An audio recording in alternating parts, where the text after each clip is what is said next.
L'histoire que je vais vous raconter est une histoire vraie, car ce qui est arrivé à cet homme aurait pu vous arriver à vous aussi.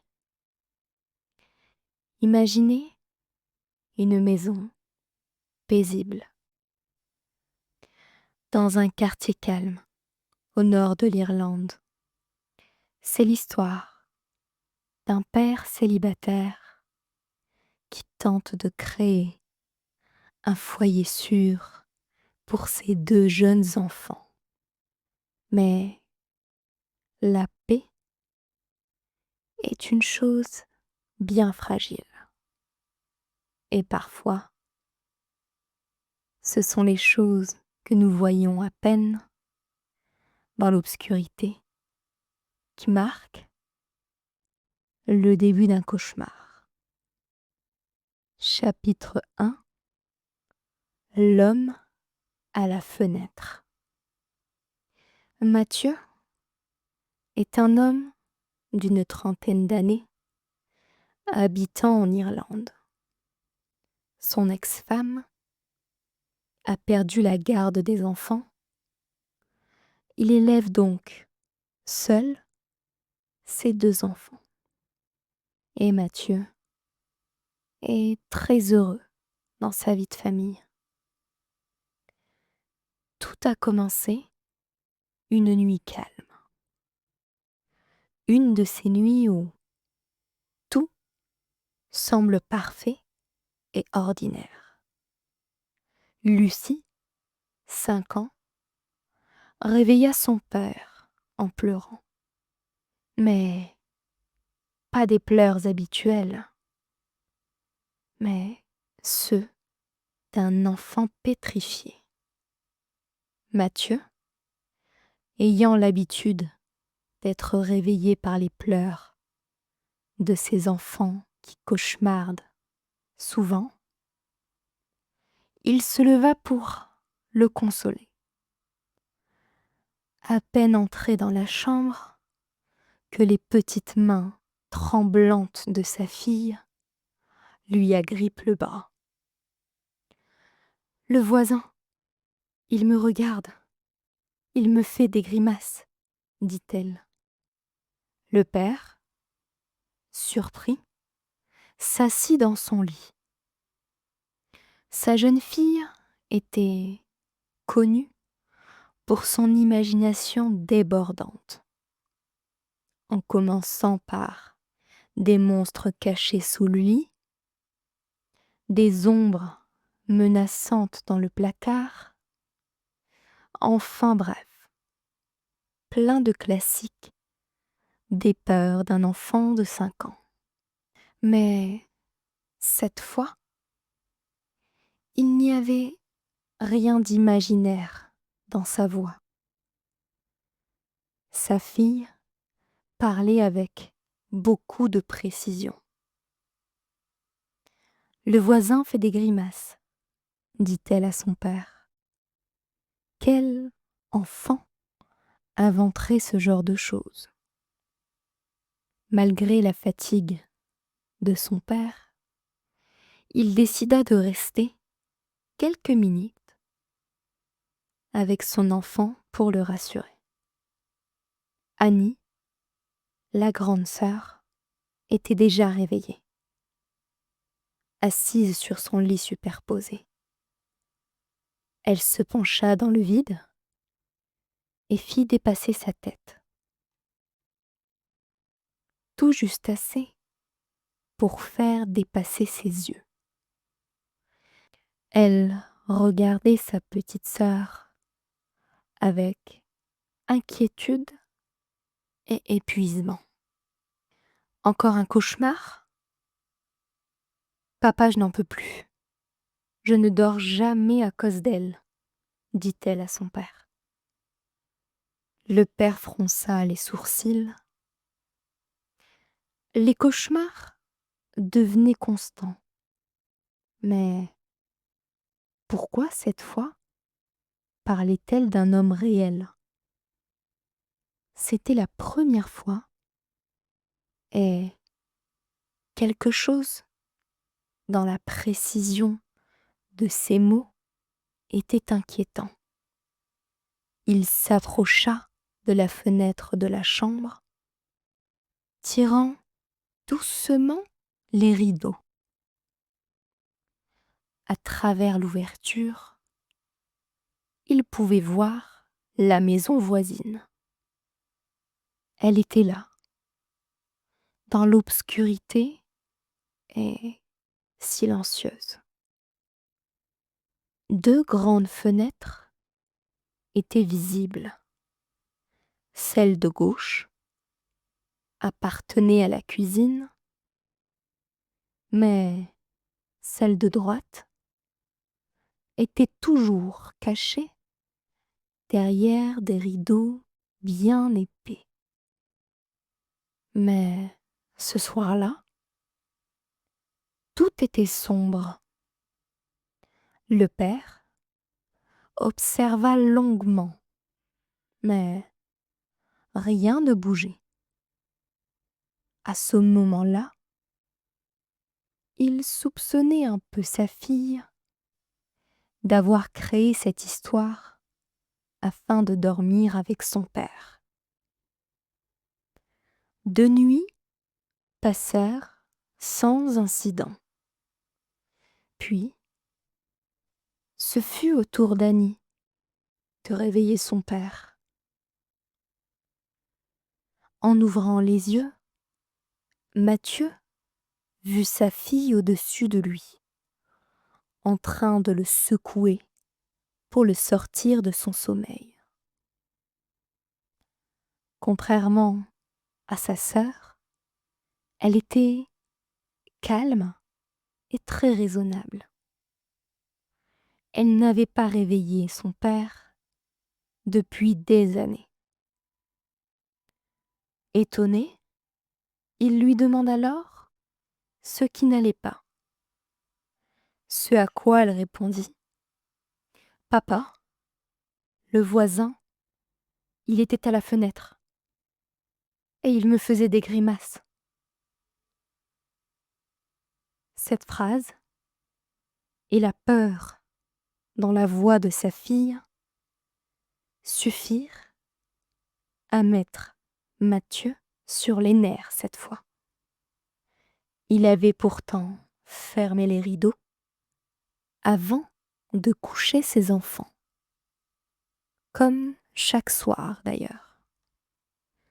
Quand il demanda à sa fille pourquoi elle avait ouvert les rideaux, elle lui répondit : « Je les ai juste ouverts un petit peu, mais parce que j'ai entendu un bruit assez bizarre, papa. » Son père lui demanda à quoi ressemblait ce bruit. Elle répondit : « Chic, chic, chic. » Curieuse, elle avait légèrement entr'ouvert les rideaux.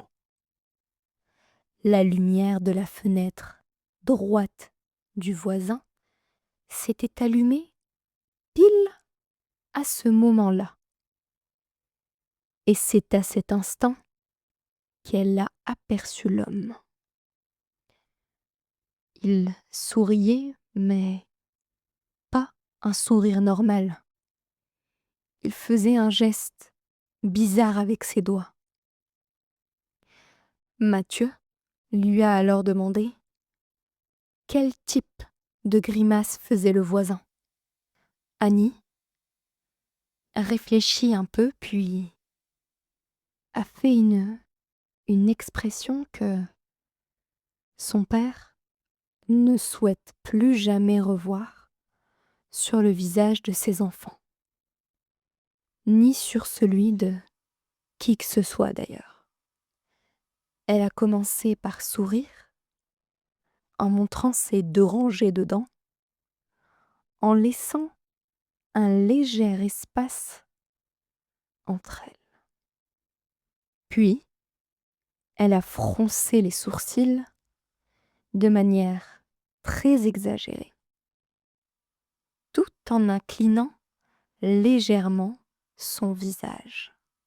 « Arrête, Anna, ne fais plus ça. » Bien qu'énervé et très confus, Mathieu se posa beaucoup de questions en l'espace de quelques secondes.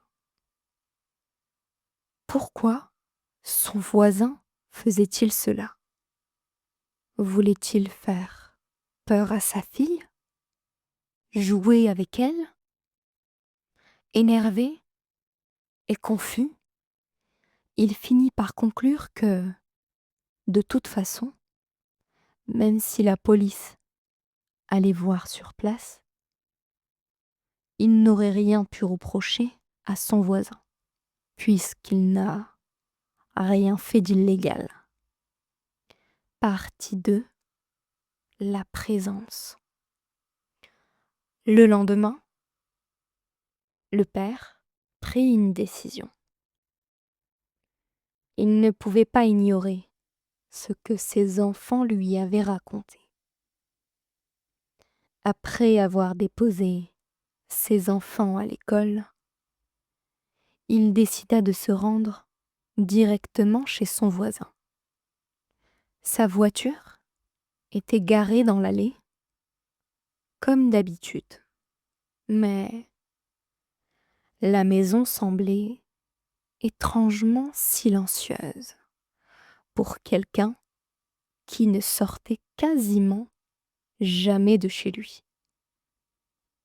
Il frappa à la porte une fois, 2 fois, 3 fois, sans réponse. Pourtant, il sentait bien une présence, une étrange sensation, comme si quelque chose ou quelqu'un le surveillait. Il ne savait pas vraiment pourquoi, mais il se doutait que son voisin était à l'intérieur.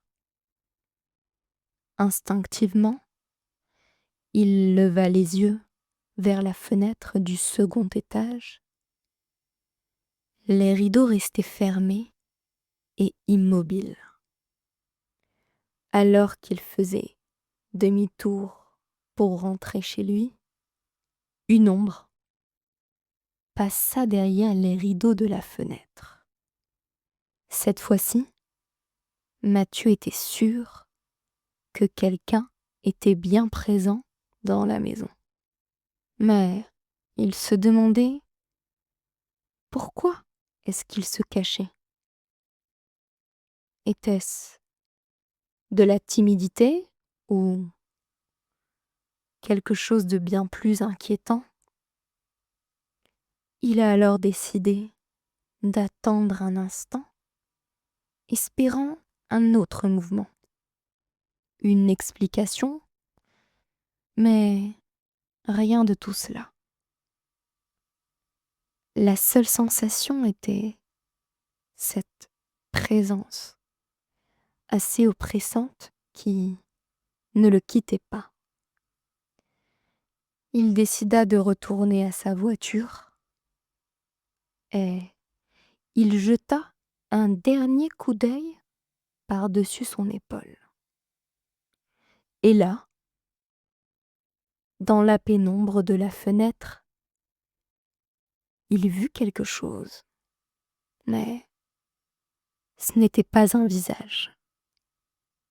Juste un sourire, large, gigantesque et immobile. De quoi mettre Mathieu encore plus mal à l'aise et surtout plus en colère.